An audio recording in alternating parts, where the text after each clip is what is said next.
I love my career, and I feel like I'm a rock star at work. I get praise and industry recognition, and I am well known in my area of expertise. The truth is, though, my personal life is messy. I'm always late for family events, which frustrates my spouse and kids to no end. I struggle at completing the small everyday things like running errands and getting the chores done, and I feel like I never catch up. Is there a better way I should be managing my time?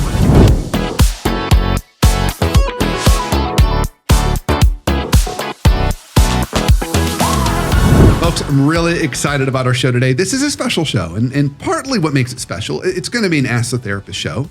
But the real part that makes this show so special is we are actually going to be launching the author versus editor dilemma, the Kindle version of that book, The Leadership Secret to Unlocking Your Team, Your Time, and Your Impact, this Thursday, June 23rd. And more importantly, not only is that the book launch date, 99-cent Kindle. 99-cent, folks. So that's a really important date, not only for you, you can get this in your hands really quickly.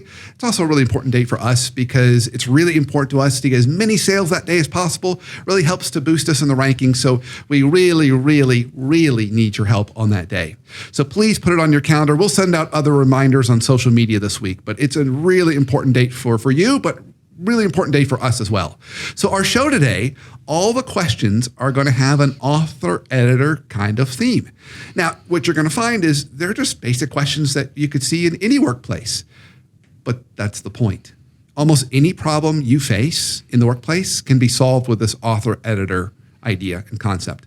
So I've got my wonderful, beautiful wife and creative director, Emily, on the show with me today. Em? Yeah. Excited to be here. I'm excited about the questions. It's been a long time since we've gotten to do one of these. It has been a long time. And I think people need it. They're waiting. We've got questions all queued up because people have them ready for you because they need to be asked. So are you ready to answer some? I think I am. Okay.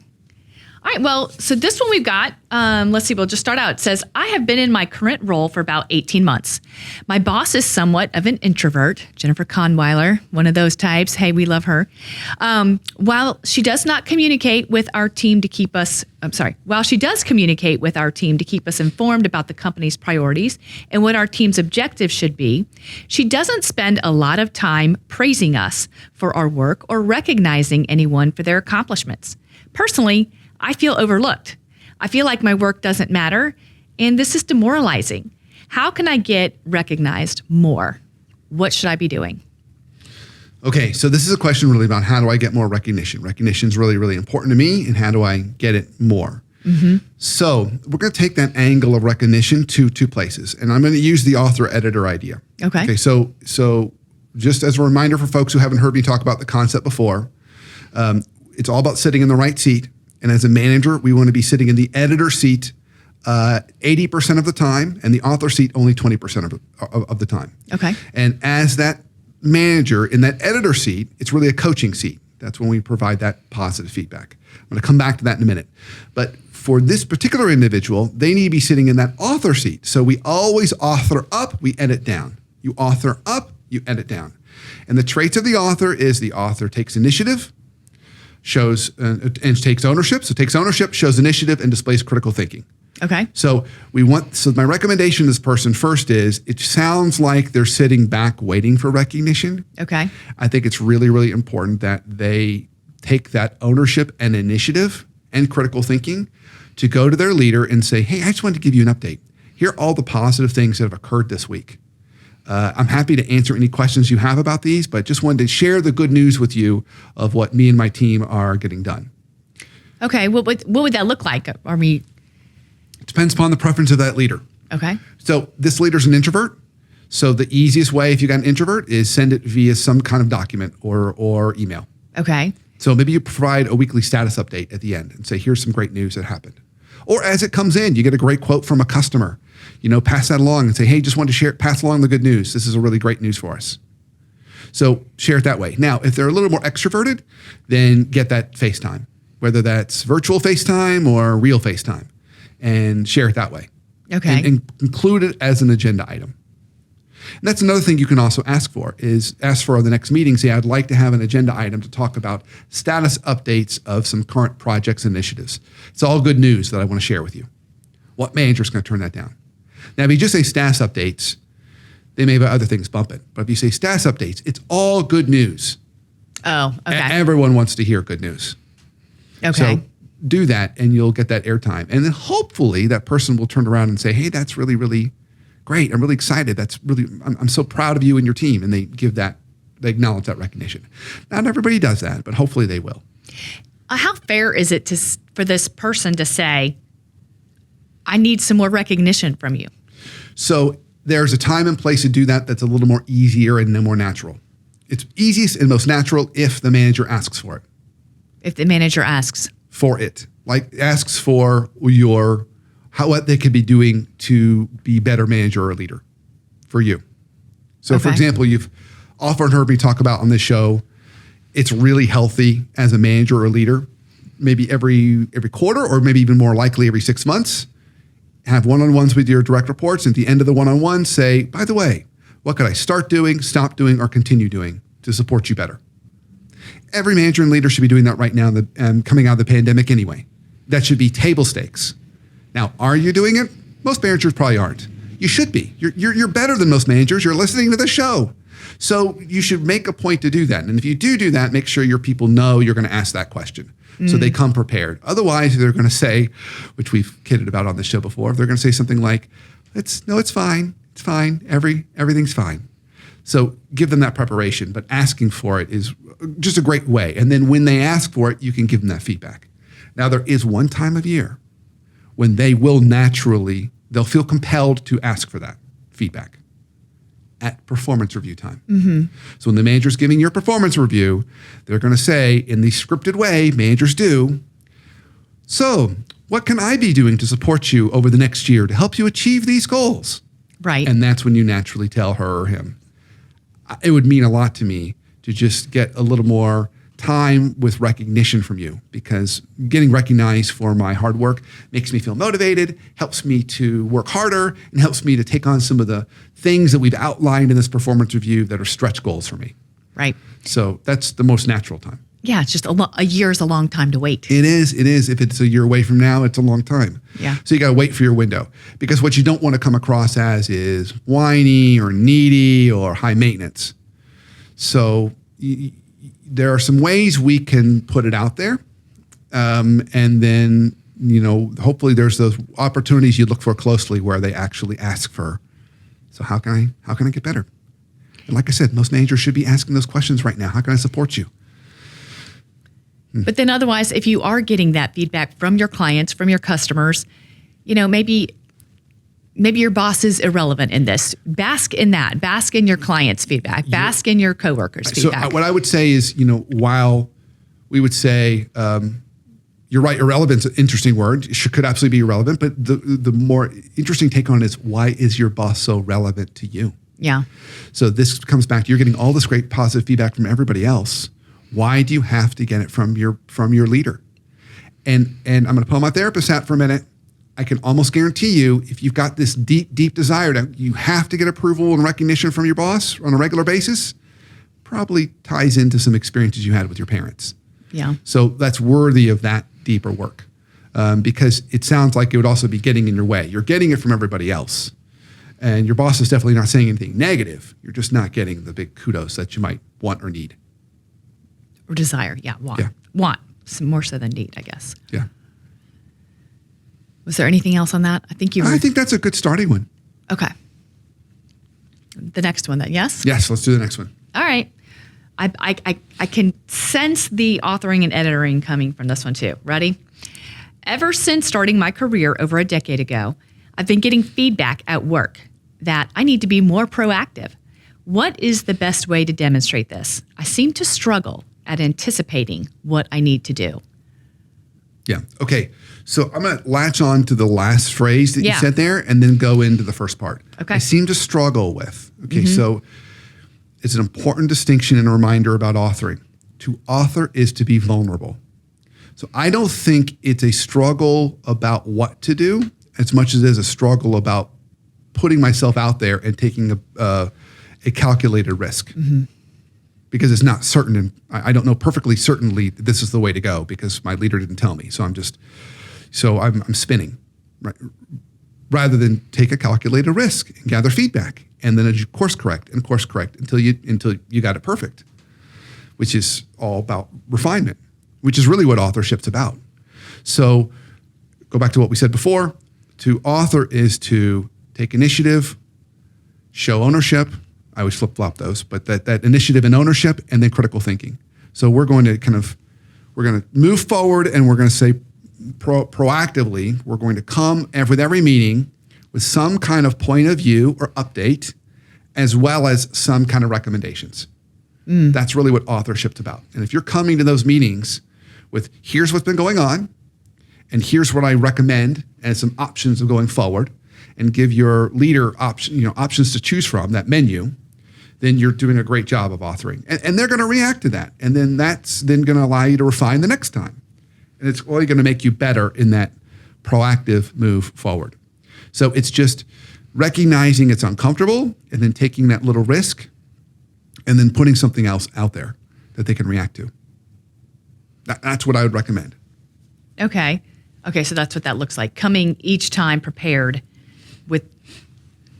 with a recommendation. Right. And so we'll go back to something I said before. You're going to hear me say this a bunch on this episode, folks. So it's going to sound like a broken record, but I want it to stick. We always author up, we edit down. We author up, we edit down. That flow should always be up and down. Author up, edit down. You're going to a meeting with your leaders, you should always have something authored. Always bring them something for them to react to. And they're going to really appreciate that. It's going to be better use of their time. What I find is with the leaders I work with, when those meetings are happening, their meetings with their direct reports are 30 minutes, 20 minutes, because the direct report's well prepared. They have something to react to. When it's a wandery meeting and the direct report doesn't show up with anything and they've got open hands and they say, what do you want me to do? It takes an hour or more. So it makes the time just better used. So we always need to be authoring up and editing down. That's the key. That's really what proactiveness is always bringing something to those meetings. So when this person is saying they struggle at anticipating what they need to do, they're struggling with having the right answer. Yes. Yeah. And so then what they're going to do is they're going to come into the meeting and say, I didn't really know what to do. Can you just tell me exactly what you want? And then pretty soon that manager's now authoring. And then that takes a lot more work on that manager. And then that direct report is sitting back in more of a passive position. And it feels safer because then if things don't work out, the direct report can say, well, it's not my fault. I just did what she told me to do. It feels safer, but that's also not the path to getting promoted. It's not the path of a high potential or high performer. High potentials and high performers, they take ownership and they show initiative and they display critical thinking. And that's how then people see them and go, wow, my gosh, look at them. Let's give them more opportunities, more problems to solve. So it feels safer, but the irony is it's really not growing you. It's kind of like going to the gym. You know what weights you can easily lift and it can be comfortable. But that's really not the purpose of going to the gym or exercising, not when you're trying to get faster or stronger or build more endurance. You're trying to stretch yourself. And you don't stretch yourself by waiting for the perfect answer. Or doing the same thing over and over. Or doing the same thing over and over again. So it's creating that, it's allowing yourself to get comfortable with that healthy discomfort. So it sounds like you think maybe a lot of employees or team members are just waiting to be told what to do. So what's the difference in knowing what the goal is and kind of running with it, but also, then what's the authoring or what's the editing down part in being able to have the right leader sharing the information? So there is a role of the editor. The editor isn't just a passive entity that just sits back and you bring them things and they say, I like this or I don't like this. That's not fair either. That creates a lot of anxiety. You're guessing. Right. So the editor actually should be doing the first step of the whole process by setting clear expectations. Okay. So the goal, everybody, is we're trying to increase our revenue by 10% over the next quarter. That's our goal. And it's really important for us to not only maintain that, but maintain our cost structure. They've got to kind of set that commander's intent, which you've heard me talk about before on the show. But they don't dictate the how. And that's the role of the author. The author comes back with the how. So the editor has to say, here's our overarching goal. Would love to get your thoughts, ideas, kind of, let's, you know your world better than I do. Bring me back kind of, what you're seeing and what we need to do in order to reach this overall goal that I'm responsible for. So they set the overall expectation. And then in the conversation, there's also an important distinction. There's a difference between an editor and a critic. Okay. There's a really big difference there. So we can screw the editor's seat up on that conversation when that author brings us this stuff. If we just redline everything, they're going to leave feeling very demoralized, and they're just going to come back the next meeting and say, you know what? That last meeting wasn't a whole lot of fun. Mm-hmm. Why don't you just tell me what you want me to do? That's a lot more fun than me getting blasted for sharing my ideas. Mm-hmm. So in those meetings, we've got to make sure that we're acknowledging what's good and say, here's what I really like that you brought. And here's some things for us to continue to look at and tweak. Maybe you weren't aware of this cost structure we have here, or this limitation we have over here, or the goal we've got over here that you and I have never really talked about that might have impacted your recommendations. Right. So next time, let's talk about how we can consider those in whatever you bring next time. So it's making it more of a coaching and refinement conversation rather than a redlining critic conversation. So the editor has an important role. They set the expectations, and they really need to be coaching well on the back end with positive affirmation in order to encourage those three things we want from our team. We want ownership, initiative, and critical thinking. Teams perform their best when everyone's operating at that level. Right.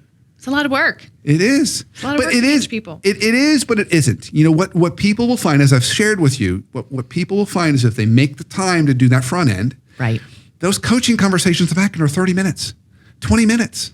Imagine your conversation with your direct reports are just 20 minutes, and your direct reports got everything they needed, and they're off to the races.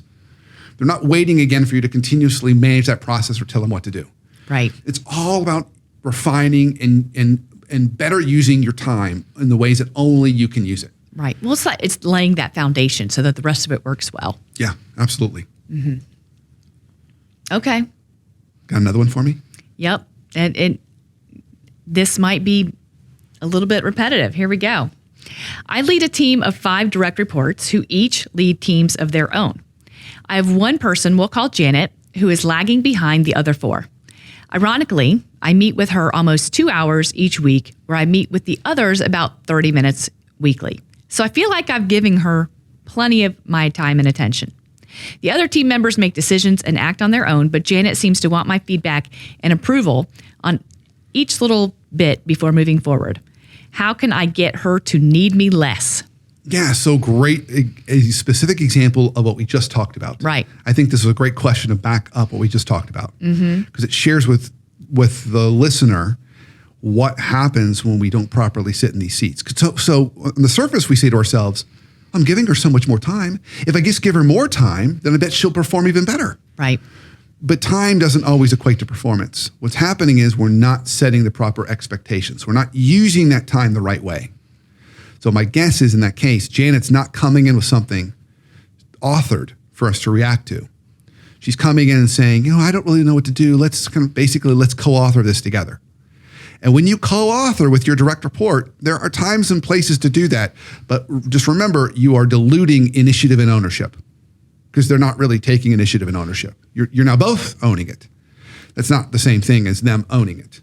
And so you really want them to come in with something already prepared and authored. So you are properly set up in the author-editor dynamic. If every single one of your meetings with your direct reports, they come with something prepared for you to react to.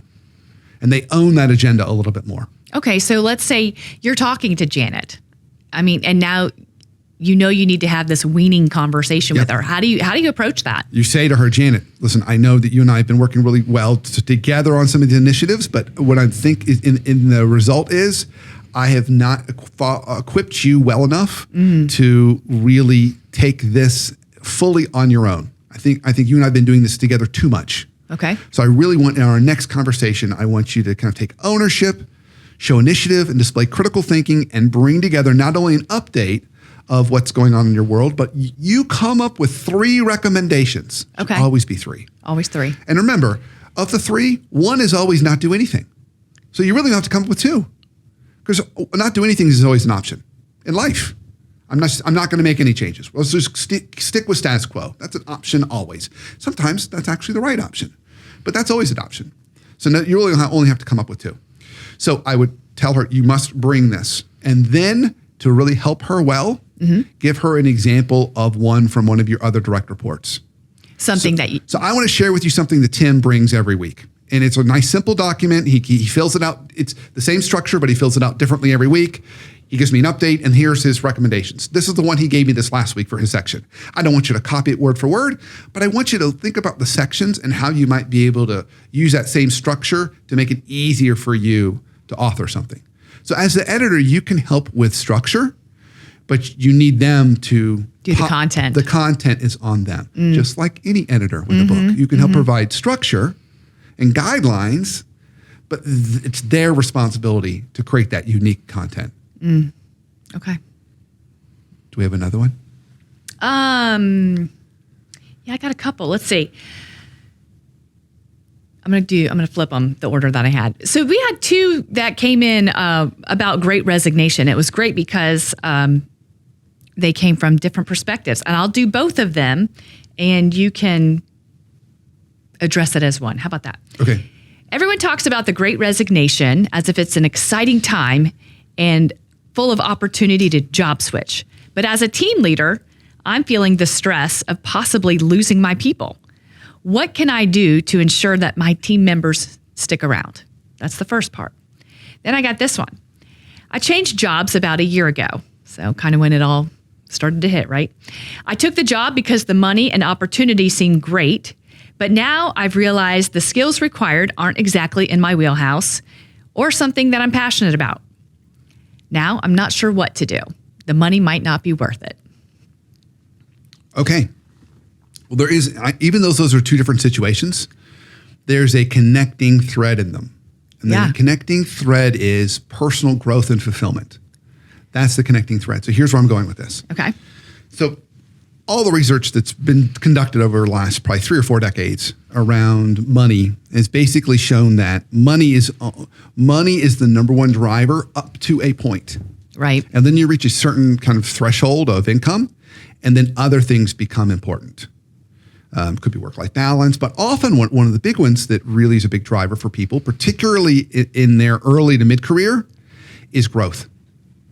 And feeling fulfilled by their job and feeling like they're on a path to something that continues to be productive and maybe even better, whatever that is.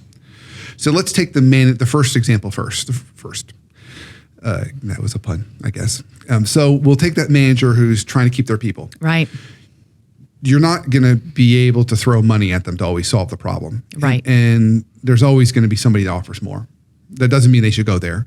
But I think the 2 things you want to consider are, first, it's growth and how you can make it fit more for their lifestyle. So both of them kind of have an element of really trying to tailor the job for that person's individual life.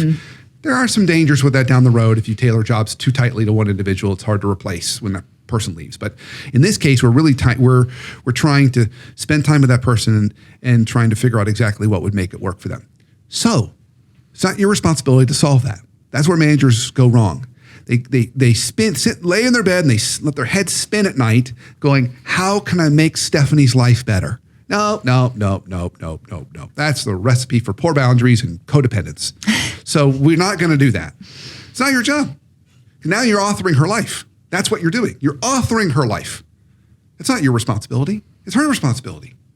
But what you can do is set up that conversation.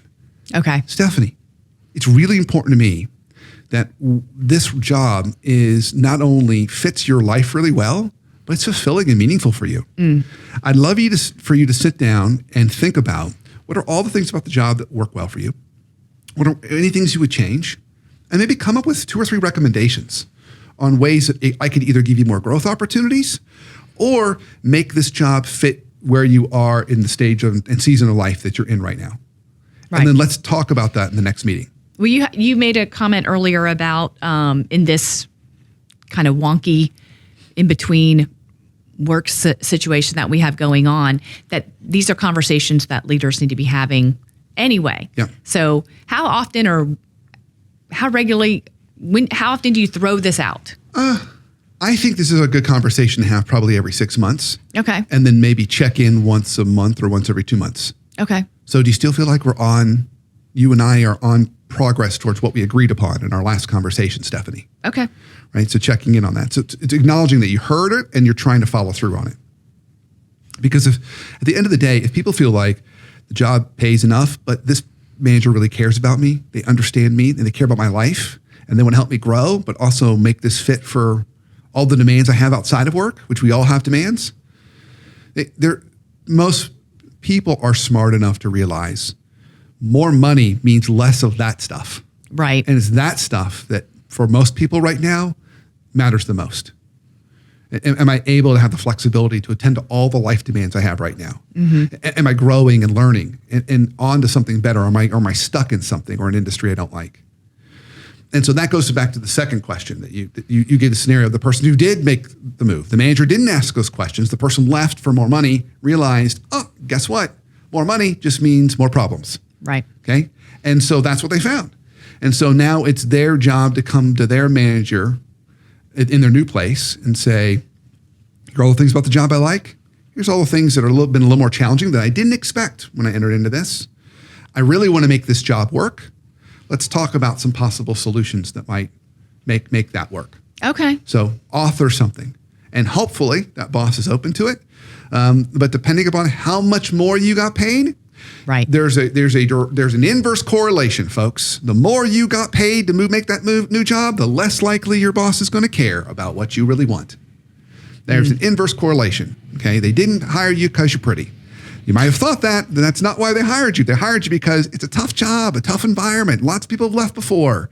They're bleeding money, bleeding customers, whatever it is. You've walked into a tough situation, which is why you're getting paid so much. So they're not as interested in making it like work for your life. They're interested in getting the problem solved. People who've worked in private equity understand that that's what they sign up for. Private equity is a tough environment where it's all about results.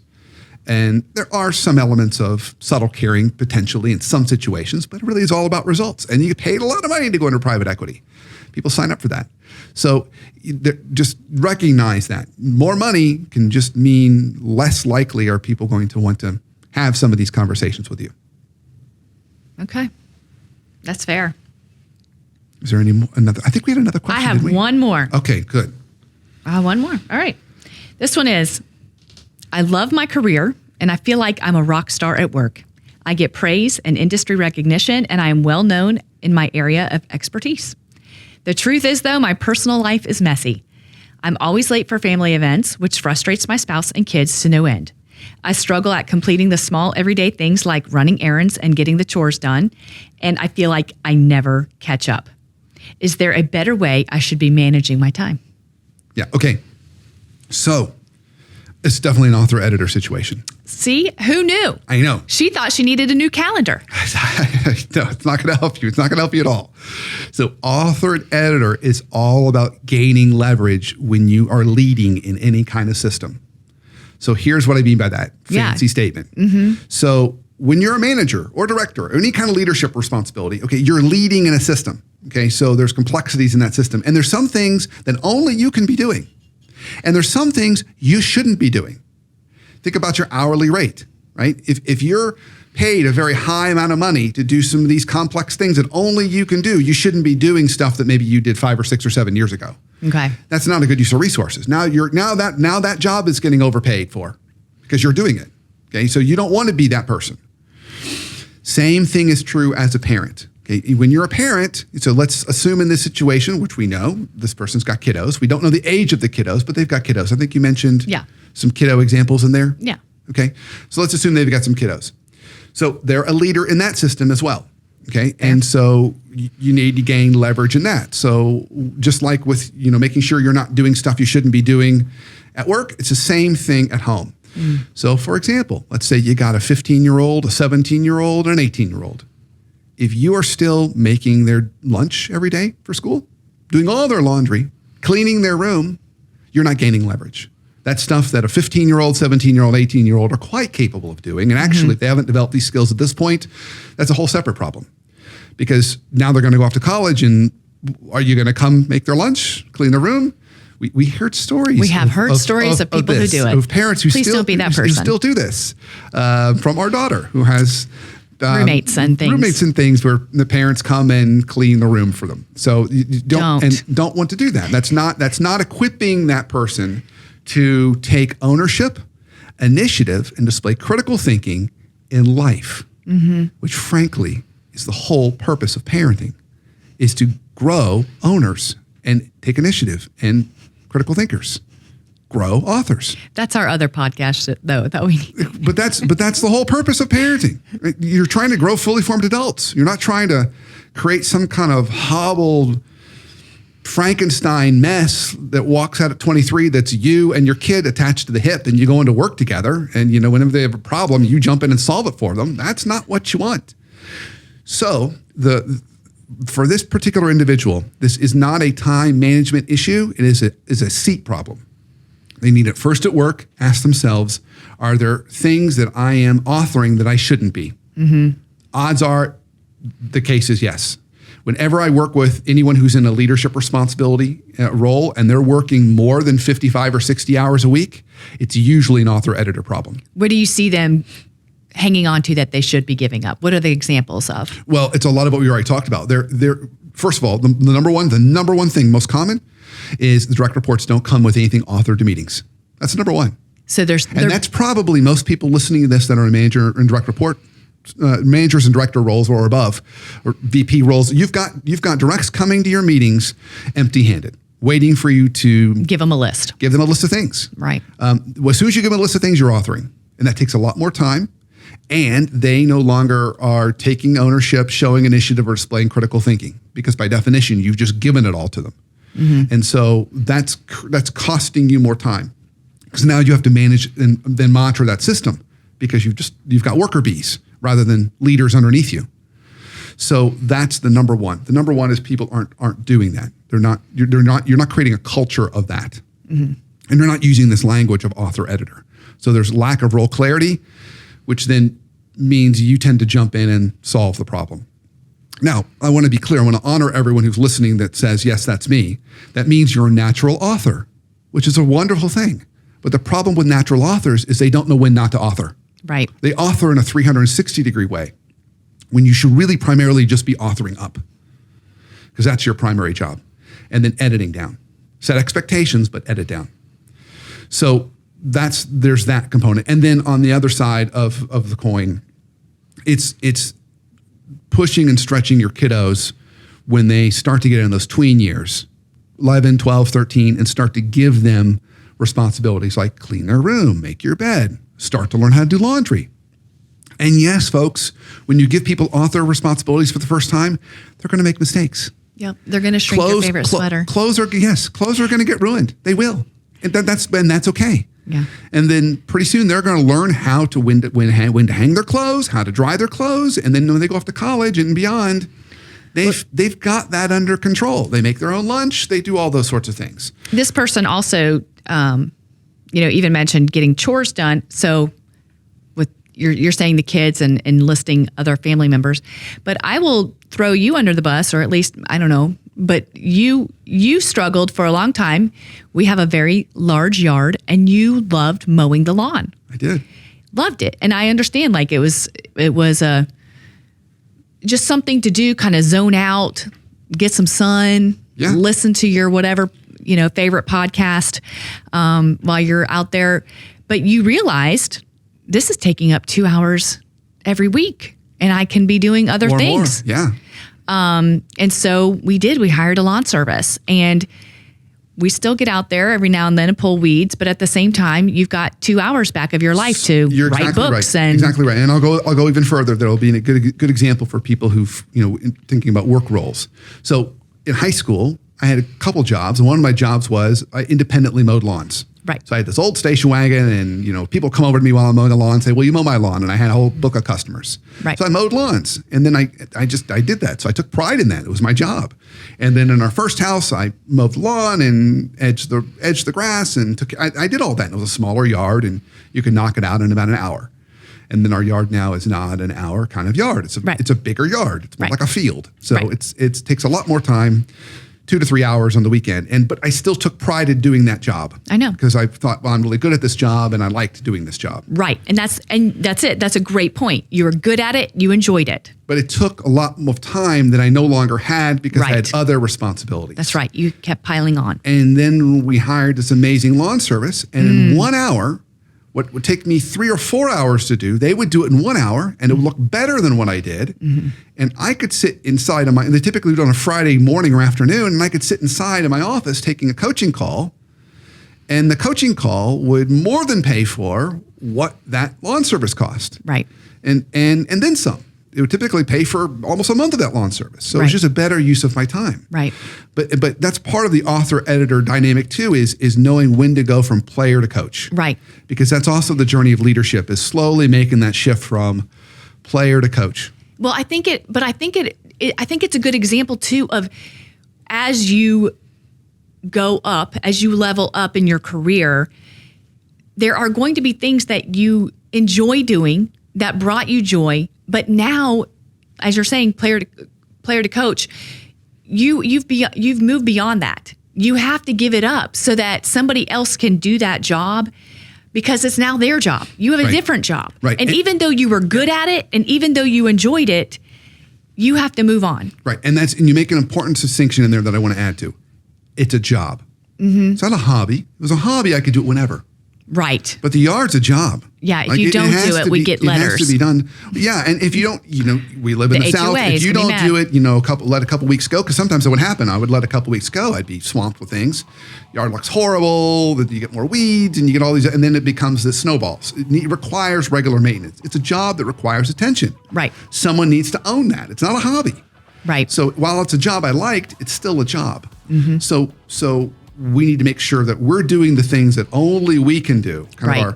There's a real estate term, highest and best use of a piece of real estate. It's the same thing for us. What's our highest and best use in the role that we're in, whether it's parent or whether it's manager. And so in this case, when you hear this collision, which a lot of us feel, it's a seat issue. We're probably doing jobs that, frankly, we've outgrown. Right. And others should have grown into. Right.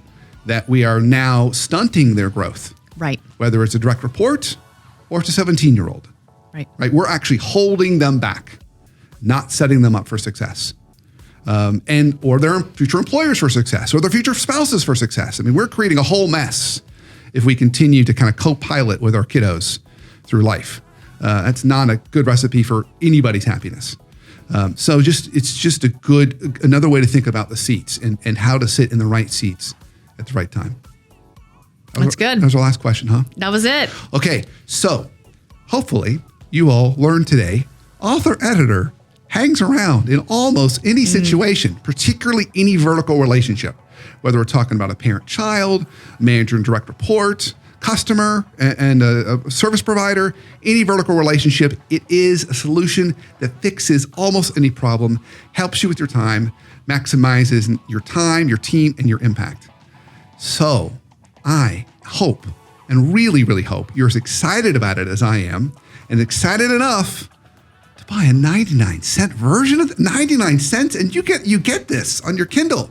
So on this Thursday, June 23rd, we drop the Kindle version for 99 cents. It's not going to last for 99 cents forever, but it's a really important day for us. It helps us to really get noticed, boost our ranking. So please, please, please be a part of that. We invite you to be part of that and part of the author versus editor tribe, so we can all learn how to sit in the right seats a little bit better. And thank you so much for listening.